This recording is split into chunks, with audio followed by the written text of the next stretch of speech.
Hi, my name is Golda. I have a master's degree in education. I was a high school teacher and a principal for a number of years, and now I homeschool my son.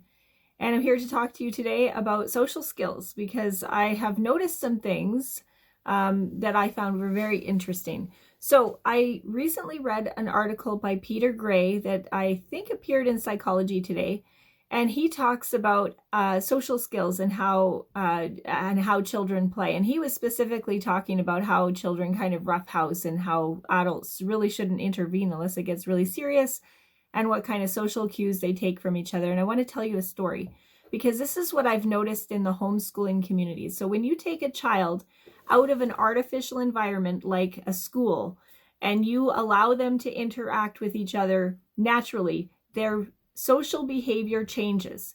So I was in a school, I was a principal, so I dealt with a lot of issues with socialization.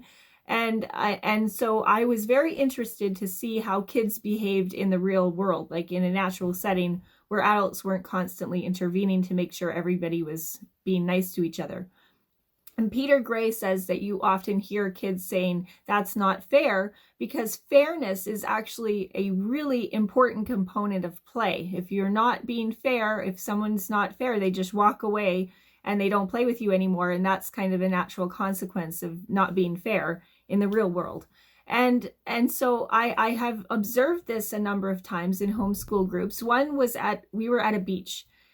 And one kid had decided to make this entire like weird trench system, and other little kids came and they joined in, and they were making this really elaborate tunnel system. And there was one little kid going up to the top and pouring a bucket of water down the trench system. And there's other kids that had set up these little water wheels and stuff.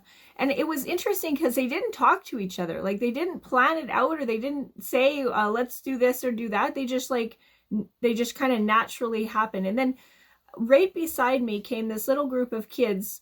I think there was about 3 of them. They were a bit older, and they were discussing whether or not they should ruin it and knock it down. And they decided at some point not to, and they joined in instead and helped. And I thought, now that's natural behavior. We want to build. We don't want to tear people down. We don't want to tear each other down. And I've noticed this in homeschool groups too, where kids kind of naturally know how to get along with each other as long as adults don't intervene. And sometimes intervention is necessary because it's not safe. But I think in general, it is probably best to allow them to organize themselves because they learn so much from it, and they do act fairly if you give them an opportunity.